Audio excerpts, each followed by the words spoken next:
Channel को subscribe करने के लिए बहुत बहुत धन्यवाद। दोस्तों, आज की स्टोरी बहुत ही ज्ञानवर्धक है। आज मैं आपके सामने एक कहानी लेकर आया हूँ, लकड़हारा और सुनहरी कुल्हाड़ी। एक समय की बात है, जंगल के पास एक लकड़हारा रहता था। वो जंगल में लकड़ी इकट्ठा करता था और उन्हें पास के बाजार में बेचता था और कुछ पैसों के लिए। एक दिन की बात है, वह एक पेड़ काट रहा था, तभी गलती से उसकी कुल्हाड़ी पास के एक नदी में गिर गई।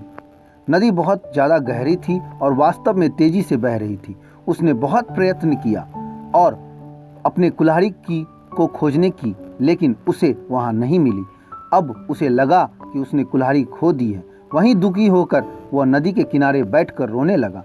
उसके रोने की आवाज़ सुनकर नदी के भगवान उठे और उस लकड़हारे से पूछा कि क्या हुआ है।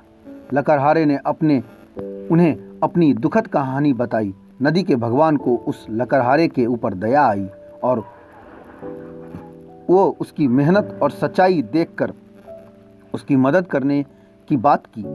वो नदी में गायब हो गए और एक सुनहरी कुल्हाड़ी वापस लाया, लेकिन लकड़हारे ने कहा कि यह उसका नहीं है। वो फिर से गायब हो गए और अब की बार उन्होंने चांदी की कुल्हाड़ी लेकर आए, लेकिन इस बार भी लकड़हारे ने कहा कि कुल्हाड़ी उसका भी नहीं है, उसका है ही नहीं। अब नदी के भगवान पानी में फिर से गायब हो गए और अब की बार एक लोहे की कुल्हाड़ी के साथ वापस आ गए। लकड़ी का कुल्हाड़ी देख लकड़हारा मुस्कुराया और कहा, यह उसकी कुल्हाड़ी है। नदी के भगवान ने लकड़हारे की ईमानदारी से प्रभावित होकर उन्हें सोने और चांदी की दोनों कुल्हाड़ियाँ उन्हें भेंट कर दी। दोस्तों, इस कहानी से हमें सीख मिलती है कि honesty is the best policy. ईमानदारी सबसे अच्छी नीति है।